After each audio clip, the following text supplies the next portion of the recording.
and welcome to today's episode of Juicing the Numbers. I am your host, Joshua Tracy. And I'm Corwin Heller. And today we are going to be talking about exit velocity in baseball and its effect on a few different outcomes. Disclosure, Corwin and I are in different locations yet again. Our few weeks of being together have been broken up temporarily while Corwin's in Baltimore for girlfriend's graduation, right? Yes. Yeah. So yeah, he was generous enough to take some time out of his day to continue with this whole thing. So you ready to talk about some exit velocity? Yeah, let's do it. What were you going to say there? Much to her what? Much to her dismay. Yeah, I don't blame her. But it is what it is. Okay, so there's so much stuff here. First. Because I had to kind of figure out. So the way there's only a few places I know of to get exit velocity data and stuff like that. Is I think MLB's actual website has it, but I'm not sure they have it in like searchable format where you can make your own queries and whatnot. Pretty much. So I used Baseball Savant, which I know has it in a query form. So I went to go to the website for like the first time to ever do this because I've never had a reason to. And holy shit, is that query intense? They let you pick everything. They let you pick every single thing you could possibly want, like where in the zone the ball was thrown to, what handed the batter was, what handed the pitcher was, obvious stuff. Whether it was a ground ball, whether it was a more specific ground ball, what direction it was hit in, like it's fucking specific. So I had to play around with it for a little while. So in the grand scheme of like exit velocity discussions, this I guess will be a relatively surface area, but I'm kind of enjoying that fact because I think that these kinds of more physics-based baseball topics will grow more advanced as our knowledge of them grows more advanced, and that's probably a logical way of doing it, right? Right. I agree. So I picked three outcomes because I figured exit velocity is most going to affect, or exit velocity in the way I wanted to look at it was based on fielding. So how often is it going to result in an error, a double play, or a single? So obviously you could put like all hits there for singles, like you could do doubles, or you could do home runs and triples and all that, but you're entering into a discussion that is going to have a lot of like caveats and like, oh, but like what about if the shift was on in positioning and all that? So like single is going to be a placeholder, especially because singles has by far the most. So if you go to the error tab, just the first one, oh, you look so sexy there, baby. Yeah, first time recording the podcast laying down. It's nice. Must be. I don't think I've ever recorded. I've recorded this on 2 different couches, but that's been it. Anyway, so if you go to the error tab, you'll see that it should be sorted out based on launch speed, which is what this gigantic ass Excel file uses as exit velocity for the terminology. And it's got some other fun things around it. I'm assuming it's miles per hour. Yes, it is.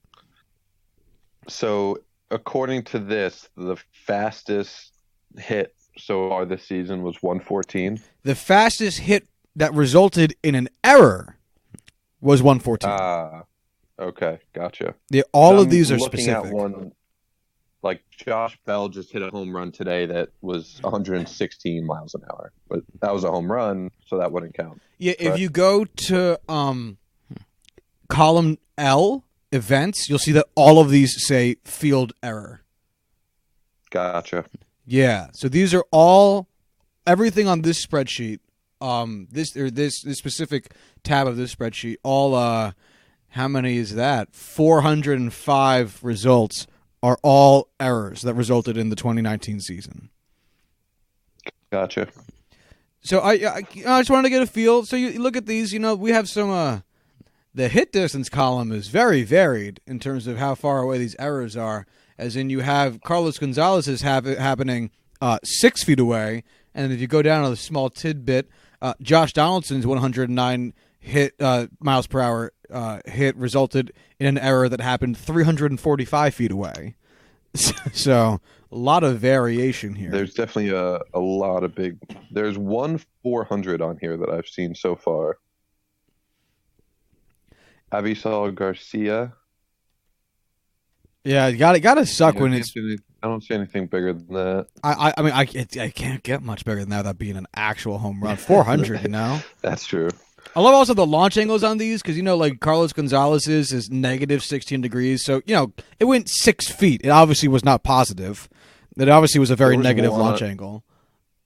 There was one on here. The largest is negative 85. So that was just negative 84. That was just nubbed. That was straight down. Yeah. Yeah. Hit distance 0. So, yeah, I mean, really, I was only interested mainly in the launch speed thing, since that's all. You know, like I said, very simplistic discussion on this. I'm only looking at launch speed right now, or exit velocity, because I need to learn how to do more of this stuff, which I'm having a super fun time with. But so if you go over to error table, I made a pivot table that has all of this info on it because I just wanted to get a count of how many times a batted ball resulted in an error at each of these speeds. And then I made a table or a graph that goes with it. And you'll see that, you know, most of these are like ones because it's very specific. It's down to the first decimal point, which probably could have just rounded up to the smallest whole number to make it a little bit easier for counting purposes. But, you know, fuck it. What's going on with 82.9 miles per hour? Right? Like, it's all the way up there. So here's what I think is going on. So if you look at this, that's gotta be a mistake. So hold on. Here's my thinking, is that it's probably just the most common speed to hit a ball at. You know, it's probably 82.9 is so specific. I mean, you're not wrong. Like nothing else is above 5, and then that's at 30. Like that's so much of an outlier. Yeah. I mean. It is. I don't have a good rationale other than it's probably just a really common speed to hit the A ball at in general, let alone resulting in an error. But fucking there it is, you know, doing its thing. If you look at the spreadsheet, you will see not a lot of 89s actually. No, there's only a few. There's only 13 89s. That's actually really weird than how it got to there. Oh wait, it was 89.9? Is that what it was? 82.8. Oh, it was 82.9. I'm looking at 89.9. So then that's probably going to be rounded to 83 miles an hour, of which, yeah, there's a whole fucking bunch. Yeah. Yep, that's right. There's just a whole lot of them. So I'm assuming that's fucking wild. Like I said, I'm assuming that that's just. I mean, it's super specific since this is down to the first decimal point, which makes it even stranger. But I'm assuming it's just that's a common speed to hit the ball at. But in general, like, you know, there's a few blips between like 30 miles an hour, which is what like the absolute lowest end of this, and like 70. You know, there's a few errors that happen there. So those, if I had to guess, are probably throwing errors. Something to that effect. Right. You know, that's too slow for it to actually have been anything. And then once you cross the 70-mile-an-hour threshold, it's pretty consistent. You see an error at most of these speeds. So what I'm thinking is, with this, my thought going into it was, how fast is too fast for you to handle? You know? Like, if you're a second baseman and you get a ball, a ground ball, but a ground ball smoked at you 110 miles an hour. Like, that's got to be tough to handle. And it's going to... Right. And I'm thinking, you know, if it bounces off your glove, they're probably going to call it an error. You know, if you're set up in the trap and it just bounces up off the heel of your glove because it's, you know, just blazed on in there, I'd assume that they would call that an error. So I was really wondering, like, you know, will we see a steady increase as exit velocity increased? And what do you think based on this graph? Other than 82.9 miles per hour is the ideal hit speed, mystical number. So outside of that number, it's funny how it does really jump up once you get near, not even over, just near mid to high 90s and into 100-mile-an-hour triple digits. There's a lot more errors there, focus there specifically than anywhere else. Is that what you would expect? Yeah, I mean, if you think about it, these guys, anything below 80, I feel like for most decent defensive players, shouldn't be too much to handle. Right. That's such a common occurrence for them that they should be accustomed to it. They should be okay handling those kind of speeds. It's when you get these, high 90s that could easily go and be home runs or long balls that you're going to, once they become grounders and that launch angle's all whack, I could see those easily causing these errors. Yeah, I would assume we see an uptick at the 70 mark through the like you said, like that low mid 90s mark, because of mostly throwing errors, which aren't like, they're not uncommon, but they're not super common. Whereas I would assume the mid 90s point, like everything that you just said, after low mid 90s going upward, I would assume we're going to see a lot of like fielding errors instead of strictly throwing errors, because I just can't. Yeah, I mean, I'm just going to sit here and agree with you. If you're hitting a ball 75 miles an hour as a fielder, you should be able to get that.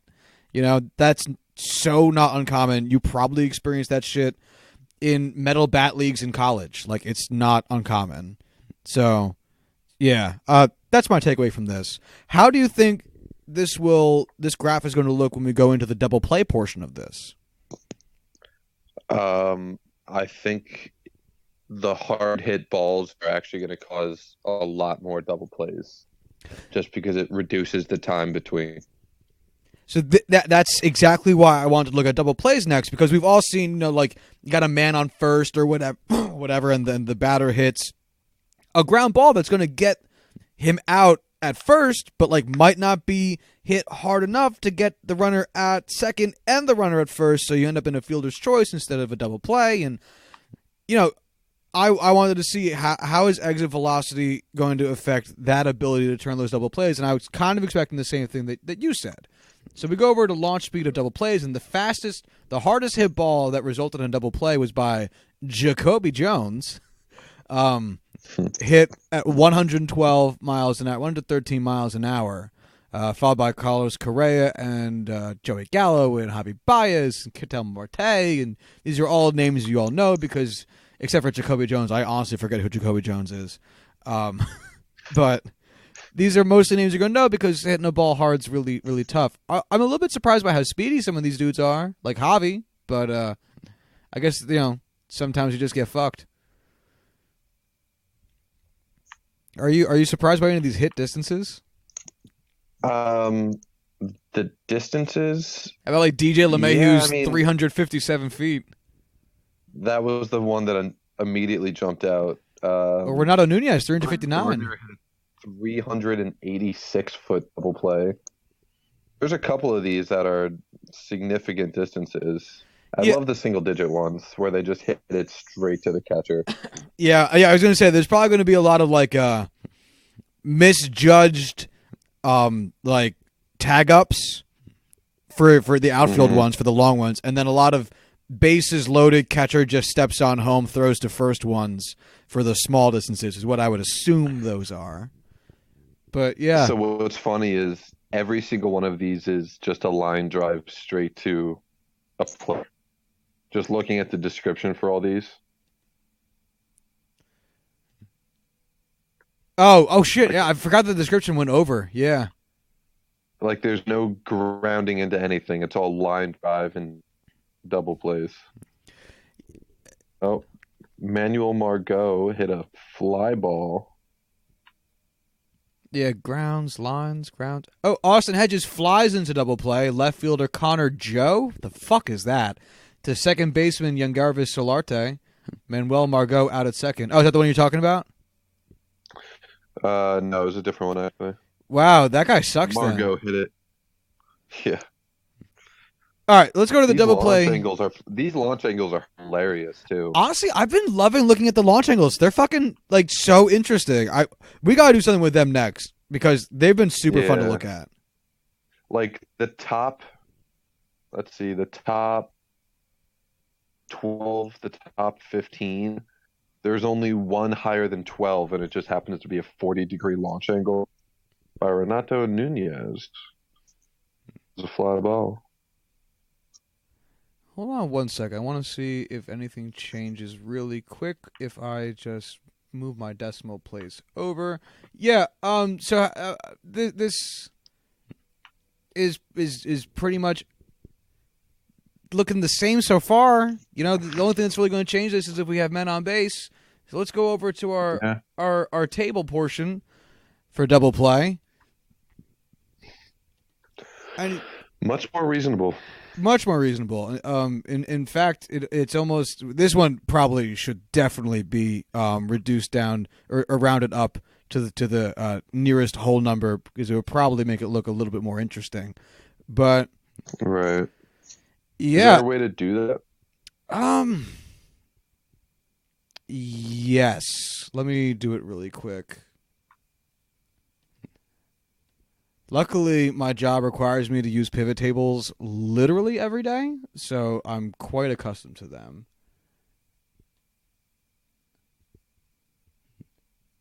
Hold on one sec.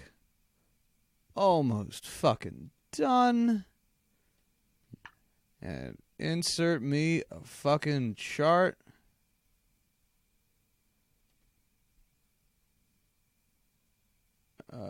Pivot chart. There we go.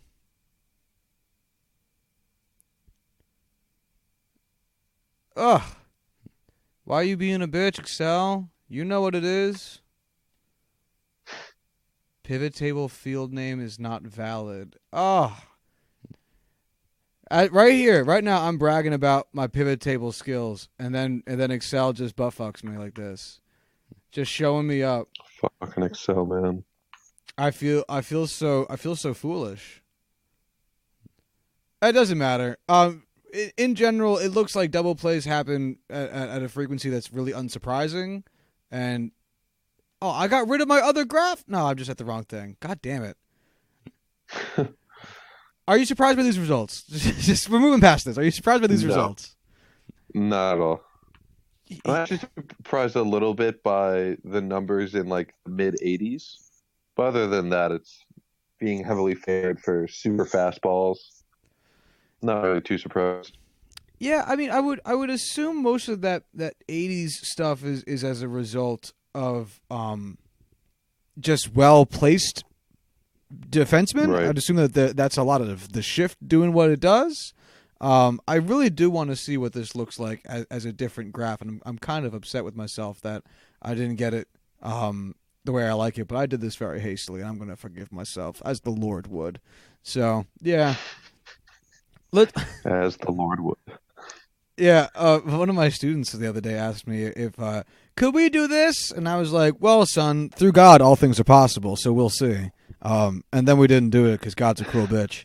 So, fuck them kids, you know what I mean? Yeah, fuck the kids.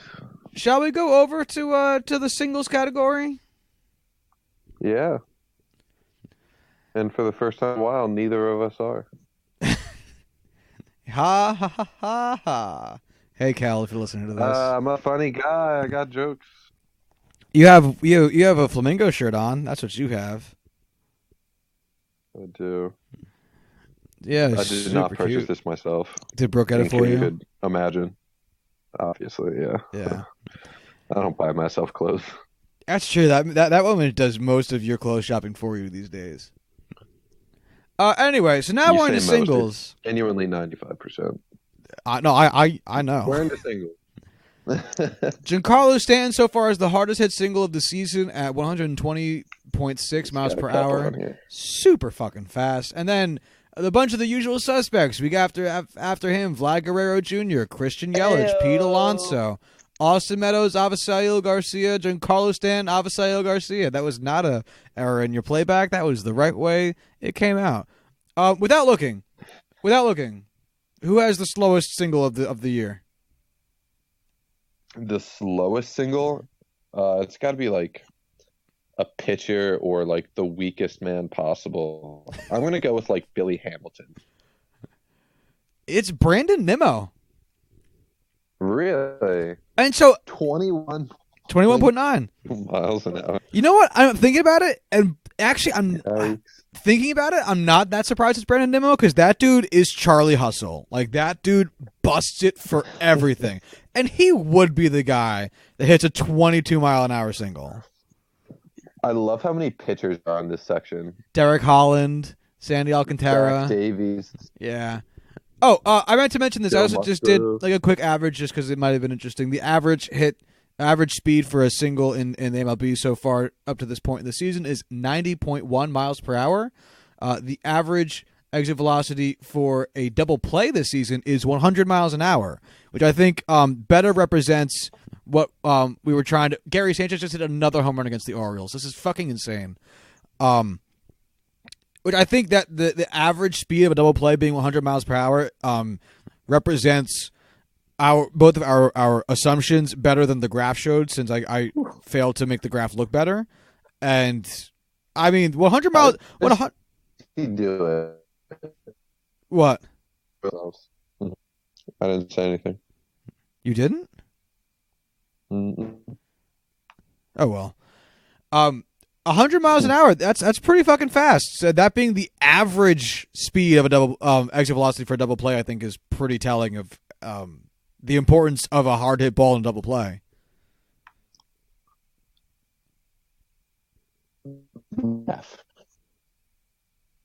This is a wild graph. This is actually insane. What is? Looking at the graph for singles. Oh yeah. Hold on, give me one more second. I just wanted to give the average speed of an error. The average contact exit velocity speed for error is 85 miles an hour, which is not that fast. So no, it's not. Yeah.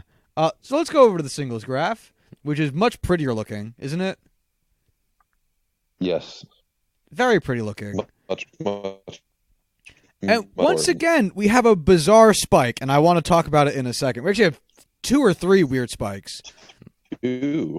Yeah, so we have it's really low at the low end. Again, the bottom of this is Brandon Nimmo's 21.9 mile per hour single, and then there's a big spike at 38.8, a bunch of 38.8 speed pitch exit velocities for hits, and then it steadily climbs all the way to. Oh yeah, because it's not 38.8, it's 40 even. Oh, it is 40 even. You're right. My bad. It's just a rounding thing.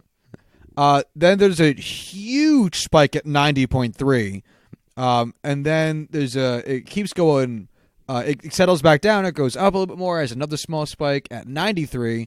And then it keeps going all the way up. And its peak in the general trend is probably somewhere around this like 102, 100.6 mark before steadily declining. After that point, it's probably just a sample size thing more than anything else. Right. So this is actually a really great representation of a right-skewed distribution. Look at you with your words. You smiled when you said that too. You knew it sounded smart. I did. I'm so happy. Yeah. Yeah. No, it's fucking beautiful, isn't it? It's great. Yeah. This is great. It also I love baseball. It's such a good thing for sample size too, which brings me. So this 40 mile an hour spike, how would you explain it? Why do you think this is? Statcast error forcing them to just round it to the nearest full value. Okay. I have no other way to describe it. I don't know how it could be that large of a spike. Here's my guess. It's still weird it's this precise, much like we said about the other one, but here's my guess that this is the perfect speed for getting past, like for like bunt hits and like weak contact. that it's like too far away from the catcher to field the ball. It gets past the pitcher, so he can't get it. It's too long of a run inward for the shortstop and the third baseman. You know, I would guess that's what that is. Because if you also told me that, hey, Josh, there was 65 bunts for hits this season, which is how fast this is, I go, okay, that sounds right. But do you really think bunts are 40-mile-an-hour balls? I'd say that's fair. I could very much so believe that. Because I'll put it this way. There are 100% have been bunts for hits this season, and the slowest hit ball is still by Brandon Nimmo at 21.9 miles an hour. That's fair enough. Yeah. And so I'm willing to bet that that's what it is, because I don't think it'd be like what people classify as a swinging bunt, which is where you swing the bat, but you just kind of nub the ball down. Because I think that that'd be a really hard hit ball that just spikes and doesn't go far. Right. So that'd probably be a distance thing, not a exit velocity thing. So I'd guess that this is a good indication for how hard a true bunt is for a hit. That's my explanation. Fair enough. We can trust your expertise. that I've come upon only moments ago. Exactly. All right, let's look over at this next giant ass spike in our data at the 90.3 mark with 177 hits. I'm assuming that's a sample size thing. There's no way that's like, I don't know how this could ever be explained without some like serious like change, or not change, but like major factor we're overlooking outside of it being just a recording error by StatCast. Like, it's just such a huge outlier. I know, and it's unfortunate because StatCast has had kind of a weird reputation this season based on their super funky home run distances, which have not been accurate. But if I'm going to believe it, I'm going to have to assume it's just a sample size thing, and that a off the bat exit velocity of 90.3 is just really common. And so it leads there to being a lot of hits just strictly based on the quantity that actually this occurs. If I'm going to believe it, right? If we take it as a given. Right. Because other than that, yeah, I don't see a great reason for it. Maybe this is a good speed that it'll get through the infield cleanly enough. And it will also result in like base hits over people's heads. Yeah, just dropping in between the two fielders. Yeah. Because, I mean, a 90, like we just said, a 90-mile-an-hour ground ball's, that's pretty quick, you know? That's right. That's fast enough to get by somebody if they're not positioned in the correct way. Yeah. I can not talk myself into that. Turn into a double or anything. Yeah, no, a 90-mile-an-hour double would be pretty fucking impressive. That's a lot of leg. That's not a lot of speed on the bat. All right, so what do you think about this kind of peak we have in the more general data at like the 100 to 102, 103 mark?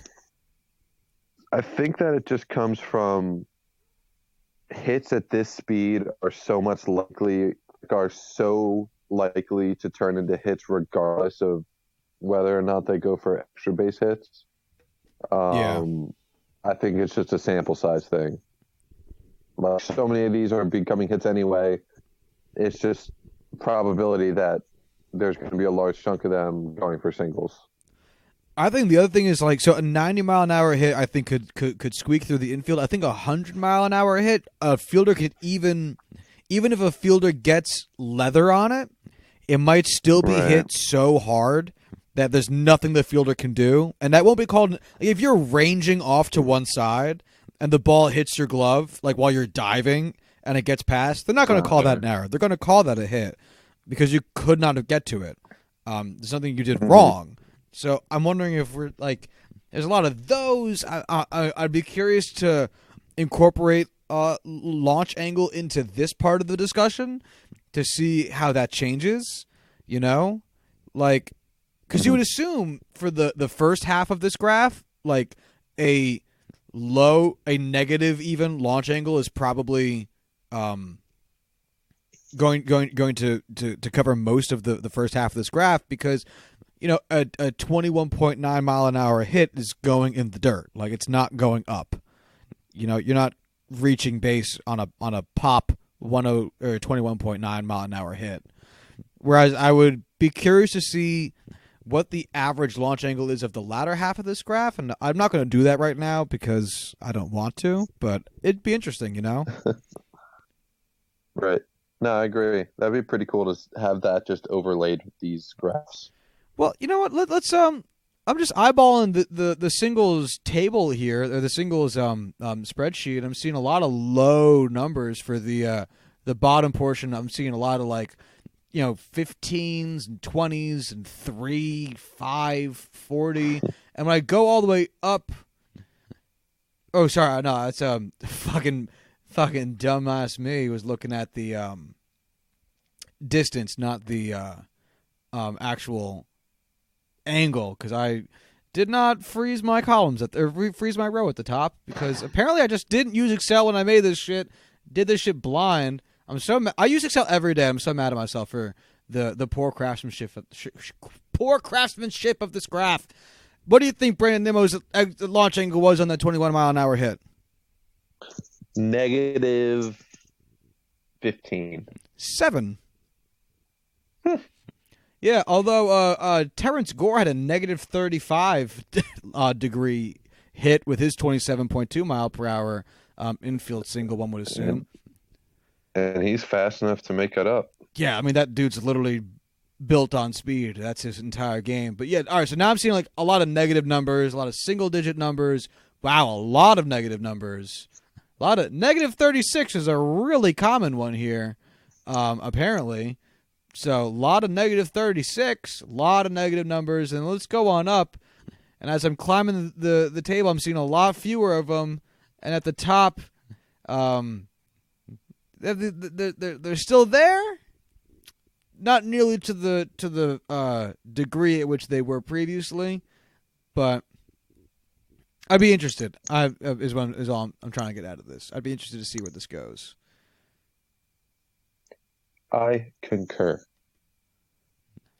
So I wanted to show you this just because I did a really bad job of trying to make this graph, and I want you to acknowledge that it's not anything useful. If you go to sheet 12. Sheet 12. Yeah. Yep.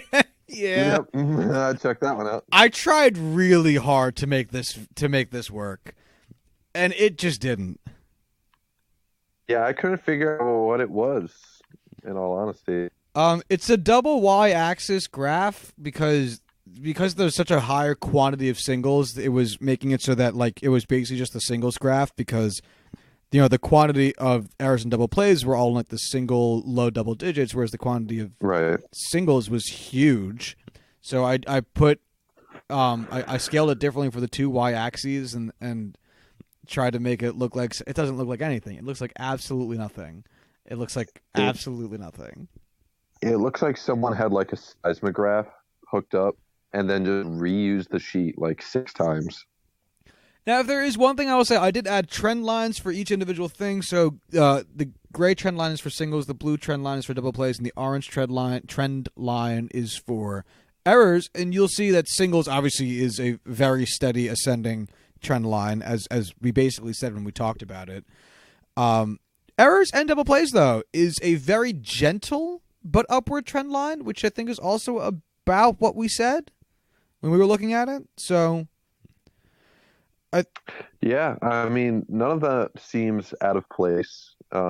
It's funny seeing how essentially parallel the errors and the double plays are to, the Y or the X-axis, excuse me.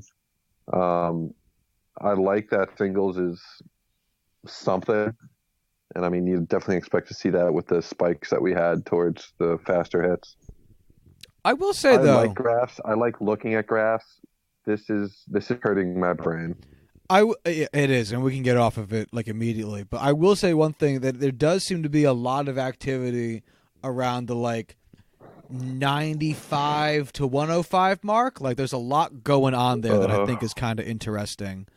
So, I mean, I think really what it is that when the ball gets into play at a reason, Gleyber Torres hit another home run against the Orioles. Oh my God, this is his third multi-home run game of this series, I think, against the Orioles. It's game really 3 good. Of the series. Gleyber Torres, breaking news, good at baseball. I'm actually throwing it on now. Baltimore Orioles, breaking news, bad at baseball. Yeah. Wow. There's actually a pretty funny. Oh, I'm in fucking Baltimore. It's blacked out. You fucks. I get fucked. Anyway, I hate you, MLB TV. Yeah, they hate themselves. At least they should. So just big picture. What do you think about the what do you think about the idea of using exit velocity in baseball stats in general nowadays, and like what do you think about we did here specifically? I think it's definitely a start to something that we could put together that would be really cool. I just don't think it shows enough of a complete picture to really grasp this fully, which I'm sure you could say about any aspect of baseball statistics. Yeah, I think one of the reasons it's been popping up in my head so much is like you keep hearing a lot about like barrels, which is the perfect combination of hard hit rate or exit velocity and launch angle that will result in a home run, and just exit velocity in general off the bat, because at least I have it as a lot as a Yankees fan, because Gary Sanchez is like leading the American League in hard hit rate and exit velocity, and the Yankees acquired Kendrys Morales from the A's because, as everyone was saying, because he has a really good hard hit rate, even though he doesn't do much else. And like clearly, and that's why they acquired Luke Voigt from the Cardinals last season, because he has a good hard hit rate, even though the other numbers haven't been there. And like hard hit rate's a huge factor in xWOBA and like all these bunch of kinds of stuff. So it's almost as if hitting a baseball really hard makes you better at baseball. It does. And so like this isn't about the hitting aspect what we did here today outside the singles. I was mostly curious in the fielding aspect, but I'm still I'm excited by this kind of shit. I think it's really interesting. I think it's just another fun thing for fans to do, because I think every fan already loves like seeing a home run and thinking to themselves, how far did that shit go? I think fans are now also interested in seeing a ball hit at anywhere and think, damn, how fast was that? Yeah.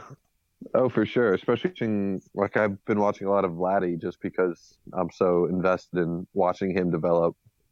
It's like everything he hits is over 100 miles an hour. It's wild. He just is able to get the barrel on the ball. He's able to just smack that thing as hard as he can on almost every, connected ball that he hits. Yeah, I was watching. It's exciting. It's just straight up exciting. It fucking is. It really fucking is. It's just to know. And it's also comforting if one of your favorite players is struggling, like when Gary struggled last year. It's comforting to know that like they're not just sucking; they're smacking the fuck out of the ball. It's just going to people, and that happened to Vladdy early on when he first came up. Yeah. Like, and everyone was saying, "No, he's fine. It's just shit luck." And you can actually quantifiably say that, yeah, it's just shit luck because the dude's smacking the fuck out of it, and it's just not going anywhere. Yeah. I know that was like Franmil Reyes really early on. Yeah. He was batting like 150, 160, but every single ball he hit was just like 50 feet, 25 feet, 10 feet short of going over the wall. It was all really well hit. It just wasn't quite enough, wasn't working out. And it's finally clicked for him. Yeah, and like legit, this is 2018 Gary Sanchez. He was smacking the shit out of the ball, just going right to people. So there's a nice comfort to it as well. And it's been fun hearing the old people will come around to it, because I was watching a Yankees game the other day, and Gary Sanchez smacked the fuck out of a foul ball. And Paul O'Neill, who for anyone who doesn't enjoy baseball, who should know who this is, who was the right fielder for the Yankees during their dynasty, is currently a commentator for the Yanks. And like a couple of years ago, he was kind of like iffy on the whole like launch angle, exit velocity. He used to kind of make fun of it. And Gary Sanchez just ripped this foul ball super hard. And Paul turns to the stats guy in the booth and was like, how hard can we have numbers on that? How hard did he hit that? And he got all excited about it. And it's kind of cool hearing like people getting on board with it, you know, like, because it is fucking exciting when you see someone go, that shit was hit 120 miles an hour. You can't drive your car that fast. I love how baseball is a sport where everyone is invested in analytics now. Yeah. Like whether it's sabermetrics or analytics, like everyone wants to know more about every aspect of the game. And I love that. Some might say it's the perfect sport. Yeah, it's up there. I know how you love your like football. That, yeah. Yeah. Football's great. We're at a bar today for lunch, and they had the Padres game on. And they also had a 2002 playoff game for the Steelers against the Browns. And it was so hard trying to decide which was more entertaining. Because they're both so great. Yeah, like one hand, Hines Ward, my favorite Steeler of all time, playing one of his best games. Or just watching the fucking Padres play baseball in whatever, it's May, I guess. Yeah. It's like a regular season Padres game. Both are just so enjoyable. All right, man. Do you have any? We'll wrap it up here. It'll be a quick one. Do you have any closing thoughts on any of this stuff? I do not. I'm good to go. I've made peace with my statements. Final question: If you were to add one additional metric into exit velocity to strictly what we did today, what would you add? Mm-hmm.